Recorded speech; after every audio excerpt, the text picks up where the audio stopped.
오늘은 요거를 제가 탁자 위에 올려놓고 하기 때문에 좀 흔들릴 수도 있는데, 짧게 말씀드릴게요. 많은 분들이 어떤 부동산 투자, 그리고 원효로 용산 이러는데, 나중에 한번 스마트 제가 유튜브 기술이 딸리는 거 하나, 제 얼굴을 노출시키기 싫은 거 하나, 또 하나는 제가 그냥 편하게 방송하기 때문에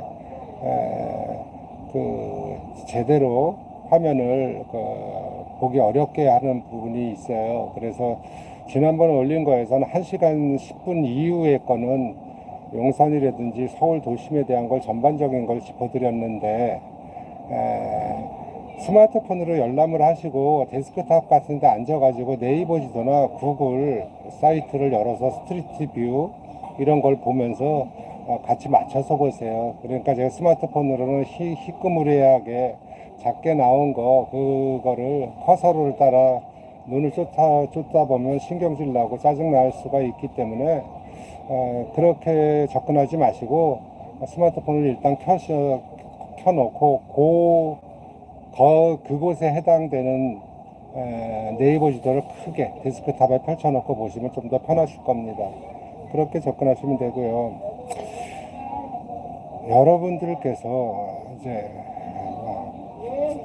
전반적으로 부동산에 대한 거는 그렇게 크게 제 어떤 논조라고 할까 이런 게 변화가 별로 없습니다. 한 고작 상승해 봐야 한 10년이고 이 10년간 주거용 부동산에 대한 거는 철저히 남들은 차별화 양극화 이런 식으로 얘기하는데, 그거는 많은 사람들이 위로 오르게 하도록 어떤 탐심을 부채질하는 거지, 차별화 양극화라고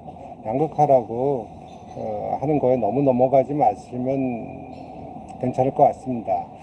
이미 지방의 대다수 도시는 자가 보유율 내지는 자가 거주율하고 좀 다르죠. 근데 자가 거주율 내지 자가 보유율이 60%를 넘겼습니다. 65%, 70%가 되면요, 더 이상 주거용 부동산에 대한 상승 욕구가 별로 없습니다. 그 얘기는 부동산이 철저히 금융상품화 되어 있지만 뭐라고 할까, 전세라든지 월세가에 연동해서 움직인다는 겁니다. 그래서 제가 누누이 짚어드렸지만 부동산은 개인의 실질소득 증가, 그게 이제 정부의 경제성장률하고도 관계 있죠. 그리고 저금리, 그리고 저금리냐 고금리냐, 그리고 공급과 수요, 세 가지입니다. 그리고 공급과 수요는 서울 및 수도권도 적정합니다. 제 계산으로는. 다른 사람 거에 넘어가지 마시고요. 지방 부동산도 그런 맥락에서 보면은 투자할 때가 그리 마땅치가 않습니다. 그래서 지방 부동산도 이제는 가격 조정이 본격화될 것이고, 그 중에서도 아주 그쪽에 돈 있는 사람들이 모여서 투자할 수 있는 투자 내지는 부동산이 내 신분 과시다, 그런 수단으로 접근할 수 있는 그런 지역에는 이제 차별화돼서 오를 겁니다. 그래서 그런 거에 대해서 잘 알고 자금을 운용을 하셔야 되고요. 지금 매매가 전세가의 그 차이가 많이 벌어졌기 때문에 갭 투자를 좀만 하락하면 갭 투자하겠다 하는데 하지 마세요.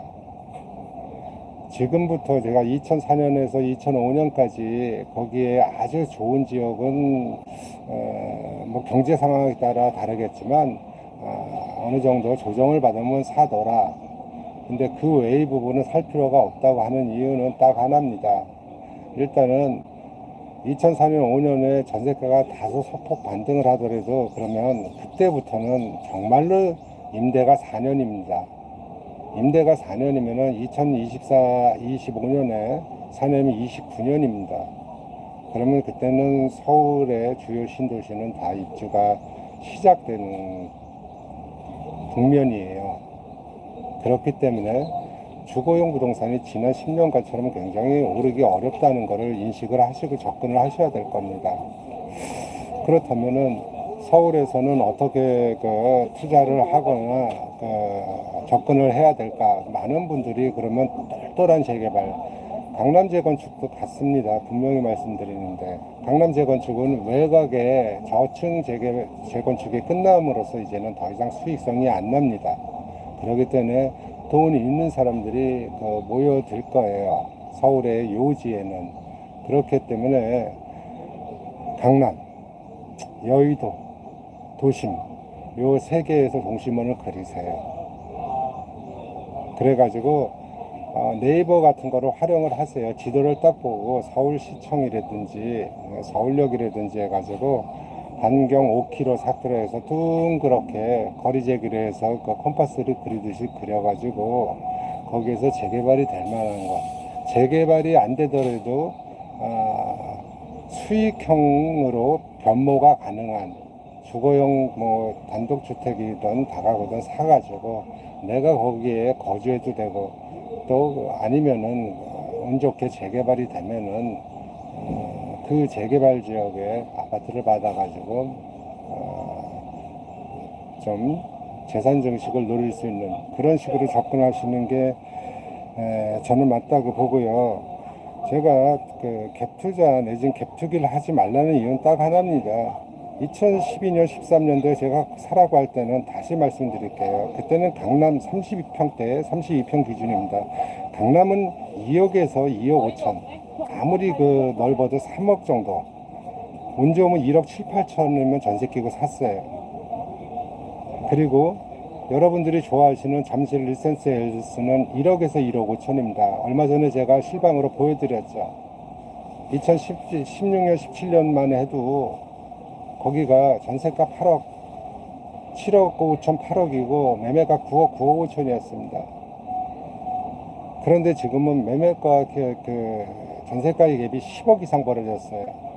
갭이 7억으로 줄어들었다고 해서 그걸 사시는 거 아닙니다.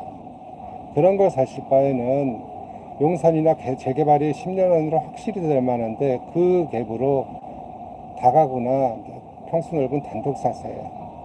그리고 일부 사람들이 대형이 모자르다고 하는데 다시 그것도 말씀드릴게요. 분당이나 신도시 그 일산 같은데 대형 넘칩니다. 고양 같은데 행신, 화정 이런데 대형 가격 시세 보세요. 지금 대형이 없다는 건 서울 요지의 대형이 없다는 겁니다. 강남의 한 중심지, 앞으로 좋아질 용산. 그래서 용산에 대지 넓은 다가구나 단독을 사라고 하는 겁니다. 그거는 운 좋으면은 뻥튀기에 가깝게 상승할 가능성이 있다고 저는 봅니다. 사람들이 아파트를 좋아하는 문화가 사라지지 않는 한 특정 지역의 아파트의 대형 신축은 많이 오를 겁니다.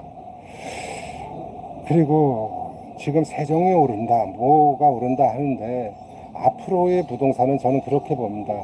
철도라든지 도로가 기반시설이 완벽히 된대. 그리고 지금까지 개발은 이를테면 대전, 부산 이러면 외곽으로 신도시 만들어가지고 개발하는 게 좋았습니다. 그게 왜 그러냐면 그냥 땅 팔아먹기도 좋고요.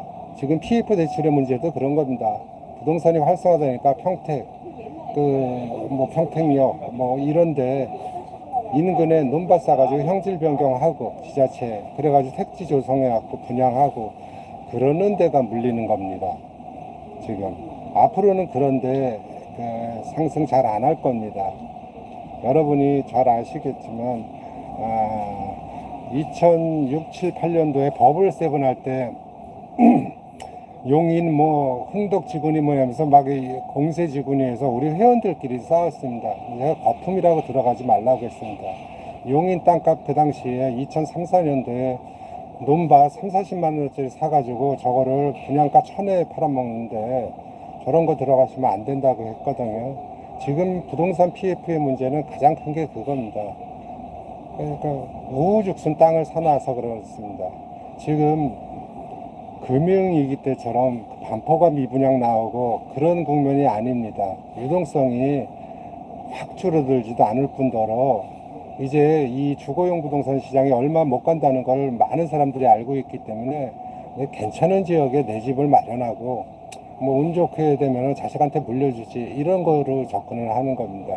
그래서 다주택도 별 이득이 없습니다. 지금은. 그렇기 때문에 여러분들께서 잘 저울질을 하시고 들어가셔야 된다고 봅니다. 저는 앞으로는 이제 앞으로 한 5년간은 인구가 한 1, 20만씩 줄을 거예요. 한 20만. 뭐 쉽게 얘기해서 목포 인구가 하나에 사라지는 겁니다. 춘천. 그러다가 2030년 이후로는 4, 50만씩 줄어들어요. 청주보다 조금 작은 인구가 사라지는 거고요. 2035년 이후로는 60만씩 줄어들면 청주가 사라지는 겁니다. 그렇기 때문에 주거용 부동산이건 근린 생활이건 그렇게 경쟁력 있는 것 외에는 건드리지 않는 게 맞다고 봅니다. 그래서 여러분들이 잘 접근하셔야 돼요. 지난 10년간은 마지막 상승기였고 박근혜, 문재인 이 두 사람이 정책을 잘못 써가지고 과다하게 상승한 측면도 있습니다. 돈이 이쪽에 몰린 것도 있고요. 그런데 지금 아시다시피 이 많은 과다한 유동성에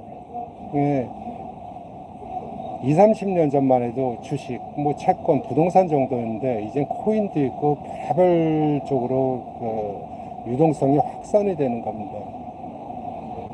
그나마 주택은 필수제이기 때문에 어느 정도 안정적인 성장이 가능하지만 그렇다고 이게 무작정 상승하고 과거처럼 폭발적인 상승은 하기 어렵다고 저는 봅니다. 그래서 여러분이 잘 선택을 하셔야 된다고 봐요. 또 어떤 회원이 제가 국제 정세라든지 국제 쪽에 좀 특징이 있다, 장점이 있다 해서 그것 좀 뭐 해설 내지는 많이 실방에서 떠들어 달라 이렇게 말씀을 하시더라고요. 지금 현재 윤 정부는 한미일, 북중러 이런 식으로 구도에 그냥 들어가는 겁니다. 그거는 일부 우리나라의 극우 세력이나 많은 분들이 이제 좀 싫어하신 측면도 있는데 일부 지역 우리나라의 지역을 기반으로 한 보수 우파 정권 이 사람들이 과거의 어떤 이데올로기에 헤어나오지 못해서 조중동이나 이런 쪽에서 읊푸는 대로 가는 겁니다. 지금은 동선행전의 시대가 아닙니다. 다극화 시대고요. 가장 중요한 거는 WTO 체제 이후에 무역 자유화라든지 세계 경제가 어떤 단일 경제권으로 팽창을 하는 시대였기 때문에 그때는 기업이라든지 돈 버는 게 제일이었던 시대입니다. 그렇기 때문에 일부 기업이 정부를 좌지우지할 수도 있었어요. 실제로 우리나라의 뭐 이제 90년대 이후 2000년대, 2010년대까지 우리나라도 지금 삼성전자 하나에 목매였었고 재벌들이 좌지우지한 게 사실입니다. 근데 미국 주도의 어떤 단일 뭐라고 할까요? 초강이 지배했던 세계 단일 경제권이 무너지고 있다고 전 보고 있어요. 그래서 제가 살면서 미국이 이렇게 흔들리는 건 처음 보고 있습니다. 그렇기 때문에 이거는 다극화 시대로 갈 수밖에 없어요. 제가 한테른데 한 10년 전, 5년 전부터 예측이라고 할까요? 뭐 그렇게 뭐 예언한 대로 그렇게 가고 있습니다. 그래서 중국은 아무래도 아시아와 유럽을 잇는 데서의 어떤 패권을 쥐게 될 겁니다. 그리고 태평양으로 진출하는 거를 일본과 한국을 내서 미국은 최대한 막으려고 하고 있고요. 그렇지만 아무리 뭐 세계가 단일 경제권 그리고 세계가 지난 반세기, 한 세기 전에 비해서 좁아졌다고 하더라도 육로가 제일입니다. 중국이란 나라는 천산산맥이라든지 뭐 사막에 막혀가지고 유럽으로 가는 길이 험지지만 3000년, 2000년 전 한나라 시대부터 비단길이라든지 서역과의 교통로가 있었기 때문에 유럽과 아시아로 팽창을 할 수밖에 없습니다. 우리나라는 그거를 무시하면 굉장히 저는 어렵다고 봅니다. 그래서 다극화되는 거 측면이 있고요. 그리고 재벌이라든지 기업이 그 모든 걸 지배하는 시대에서 정부가 똑똑해가지고 정부가 다시 끌고 나가는 시대가 될 겁니다. 제가 뭐 한 7, 8년, 5, 6년 전에 쓴 대로 이런 적이 있었습니다. 제가 캐나다에 거주할 당시에 우연찮게 그 지역 도서관 갔더니 20세기 초 지도에 한국이 없더라. 그런 겁니다. 그러면서 제가 100년, 200년 전에 있었던 국가 중에 3분의 1이 현재 없다. 우리가 지금 이 땅에 살고 있지만 굉장히 우리나라는 지금 위태로운 국면에 있는 건 사실이에요. 그거를 진보 보수 탓으로 이렇게 돌리고 뭐 빨갱이 이런 쪽으로 몰아가는 건 맞지 않다고 보고요. 앞으로는 정부가 똑똑해하고 국가가 주도해서 살아남는 각자 도생의 시대를 분명히 접어든다고 보고 있고요. 그게 우리 개인 생활 하나하나에 굉장히 심대한 영향을 미칠 겁니다. 지금 우리나라의 그 경제 성장이나 이런 것들에서 굉장히 어려운 건 미국이 하지 말라는 거 안 해서 그렇습니다. 현대자동차가 러시아에서는 수입 자동차 1위였는데 현대자동차 수출 못하고 있지 않습니까? 거기 스마트폰 1위가 삼성전자인데 못 가고 있지 않습니까? 무역으로 먹고 사는 나라에서 중국과 교류 못하고 러시아와 교류 못하고 러시아에 수출 못하면 어디에 수출하라는 겁니까? 우리가 미국에 그렇게 경쟁력 있게 수출할 만한 상품이 몇 개나 있다고 봅니다.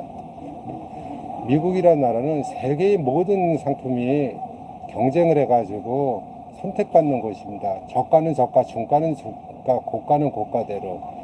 그렇기 때문에 우리나라의 경제를 이런 식으로 운영하면은 그 정부가 한쪽을 포기하고 운영하면은 굉장히 어렵다고 보셔야 됩니다. 그래서 저는 부동산 투자나 이런 것도 그렇게 지금 현재는 권하지 않습니다.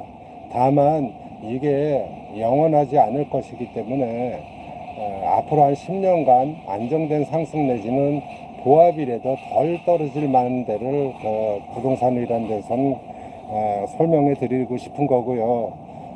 근생에 관심이 있는데 여러분 저보다 한 5년 10년 아래인 분이 우리 회원에 많습니다. 60년대 후반 70년대 초반 이런 사람들 다시 한번 잘 들어보세요. 제 직장 동기 중에 상당수는 뭐 괜찮은 직업이었기 때문에 뭐 지금 국민연금 최초로 만 63세대에서 지금 국민연금 수령하는 친구도 있어요.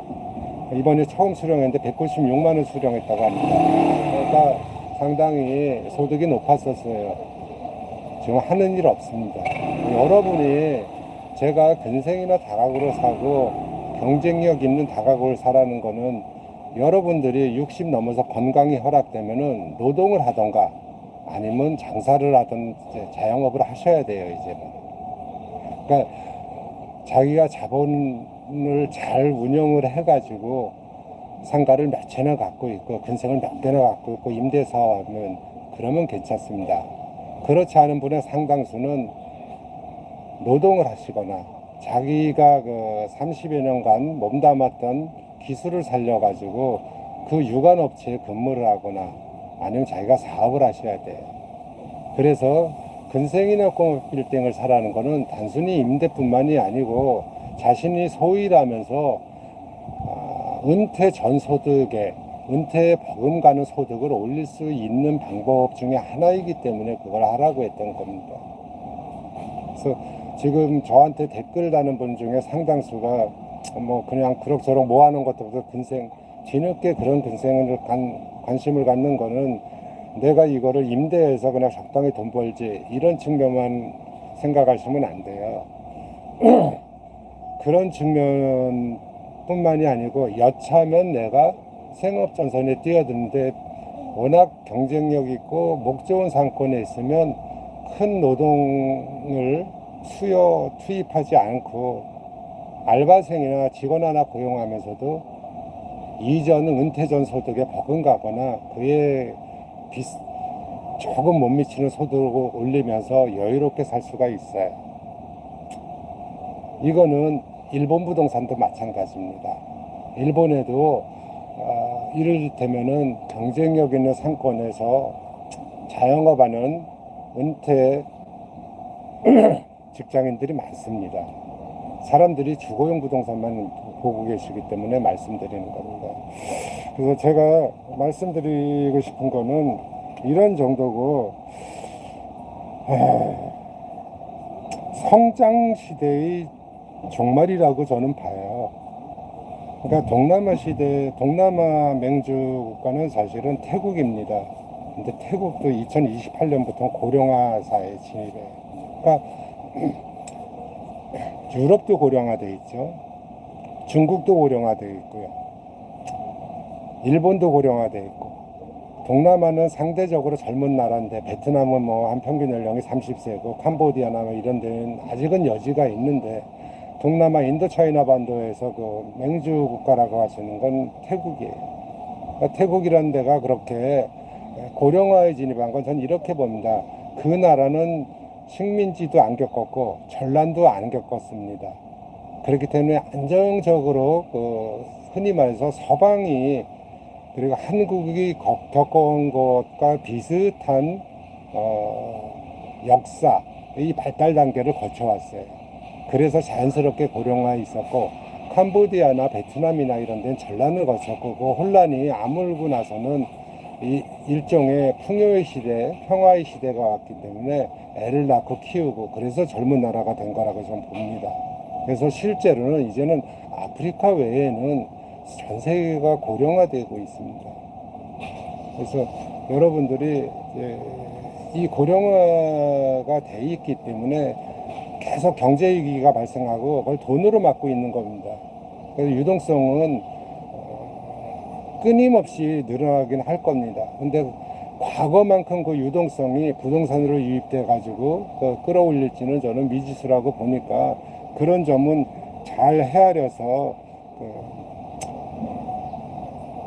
대처하시면 될 것 같고요.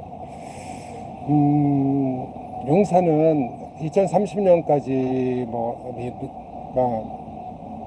지금 시장으로 있는 오세훈 씨가 정치적 야심에 따라 개발을 하든 안 하든 2030년이면 성패가 드러나는 곳이에요.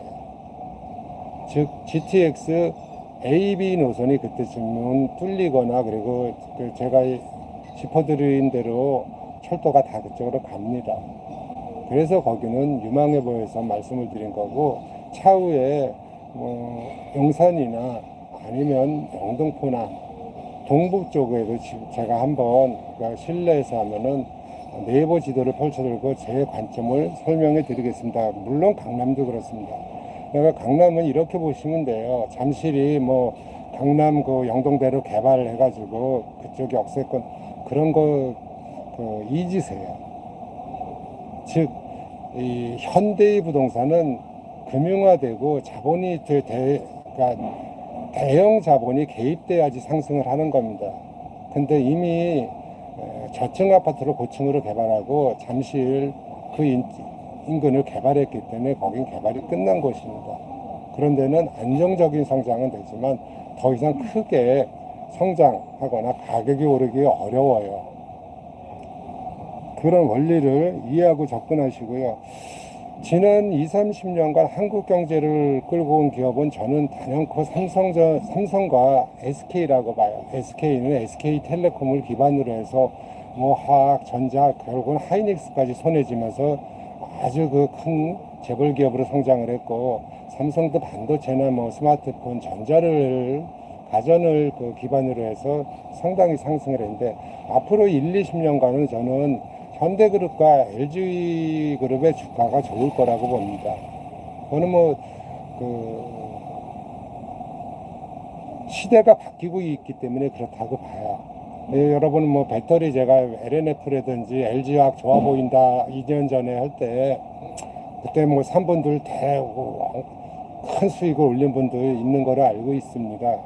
근데 배터리라든지 그리고 태양광이라든지 그리고 그런 신재생 에너지를 저장하는 수단이 배터리뿐만이 아니고 궁극적으로는 수소밖에 없기 때문에 결국은 수소라든지 UAM이라든지 배터리라든지 그런 신재생 에너지, 새로운 산업, 풍력, 태양광 이런 쪽을 재활용해 가지고 지열이라든지 그걸 에너지 저장하고 그리고 전력으로 공급하고 그거를 대형 트랜스포테이션 교통망으로 연결하는 이런 기업들이 굉장히 강세를 보일 가능성이 크고 이게 우리나라에선 다양하게 다 있습니다.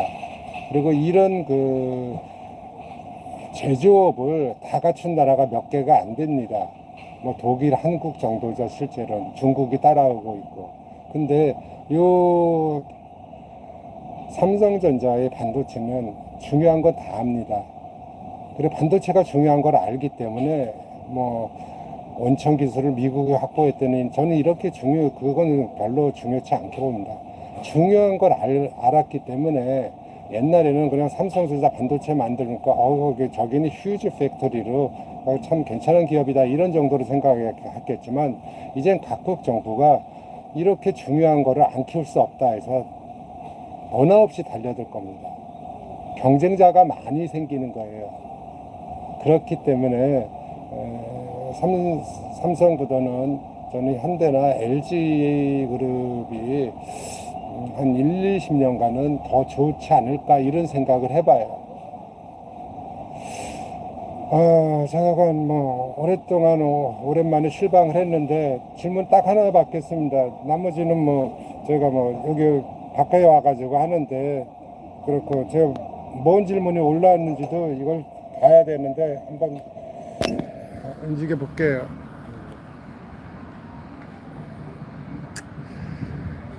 불편합니다. 저도 이 실시간 채팅도 잘 안 뜨고. 궁금한 거 없으세요? 알았습니다. 오늘 날도 꾸질꾸질하고 그런데 뭐 두서없이 실방을 했는데 들어주셔서 감사하고요. 이것도 뭐 올릴 수도 있고 그렇습니다. 뭐 어차피 유튜브 제가 소일거리로 하는 거고 또 이게 수익으로 연결될 거랑은 별 기대하지 않습니다.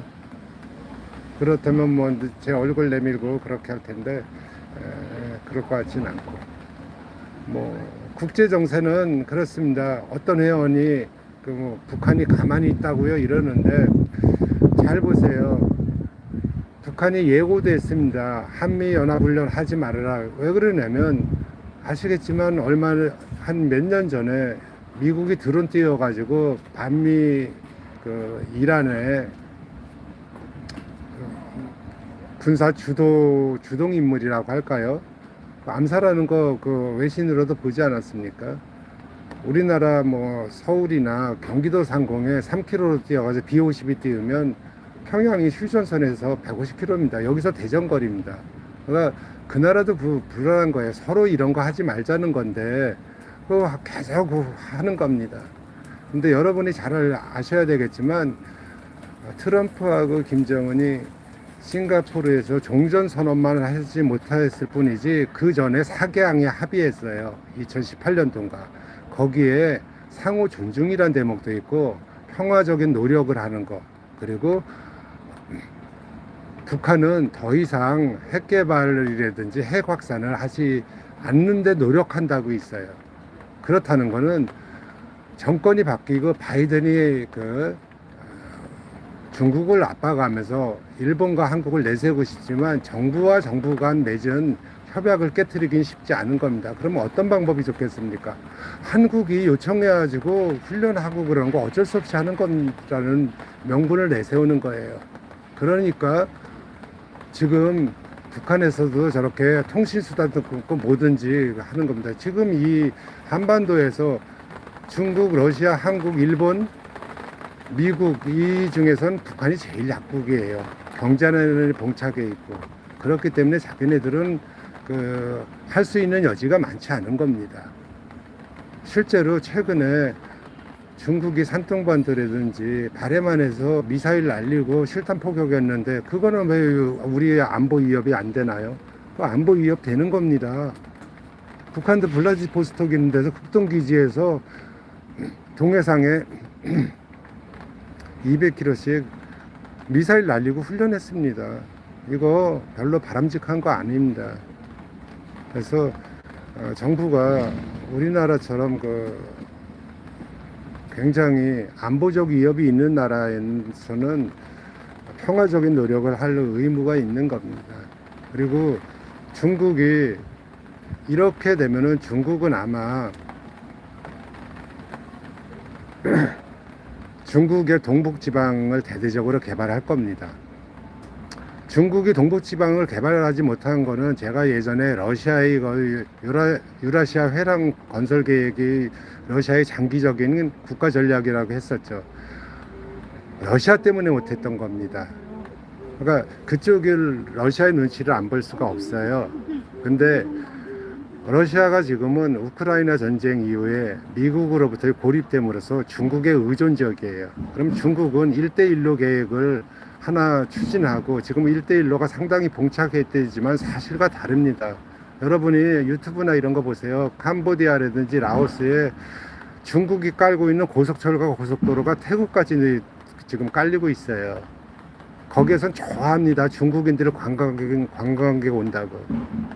그렇기 때문에 그런 측면을 간과하시면 안 돼요. 중국이 팽창을 하고 있는 겁니다. 그런데 동북지방은 팽창하기가 어려웠어요. 근데 그 팽창하기 어려웠음에도 불구하고 이제는 맘 놓고 하는 거죠. 그럼 북한이 상당히 소생할 가능성이 높다고 저는 봅니다. 그래서 이게 북중러 한미일 구도에 있으면서 지금 가장 손해보는 나라가 저는 한국이라고 봅니다. 그거는 여러분이 보수 진보를 떠나가지고 국가적이 그리고 우리 자산 운용이 우리가 자산 운영하는데 그리고 노후를 대비하는데 어떤 게 적절한지 잘 국제 정세를 보고도 대처하실 필요가 있다고 봅니다.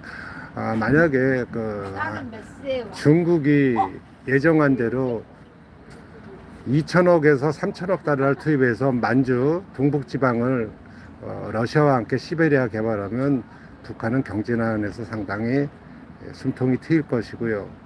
중국은 북한에 대한 영토적 야욕이 굉장히 큽니다. 그리고 북한은 그걸 경계하고 있고요. 러시아가 가장 북한의 이익을 대변해주고 입장을 대변해줬던 나라인데 이제 이렇게 되면은 완벽하게 한반도는 한국, 북한이 전방에 전위에 나선 대립의장으로 갈 가능성이 커요. 그래서 현 정부가 하는 게 그렇게 맞는 것인지는 여러분도 잘 한번 지금 벌어지고 있는 거를 뉴스를 쫓아가면서 한번 해석해 보기 바랍니다. 저간 비 오는 날 실방 들어주셔서 감사하고요. 나중에 화면이 많이 흔들려서 미안합니다. 제가 이거 들고서 하는데 나이 먹으면 손도 떨리네요. 아무튼 야외 실방 참여해 주셔서 감사합니다.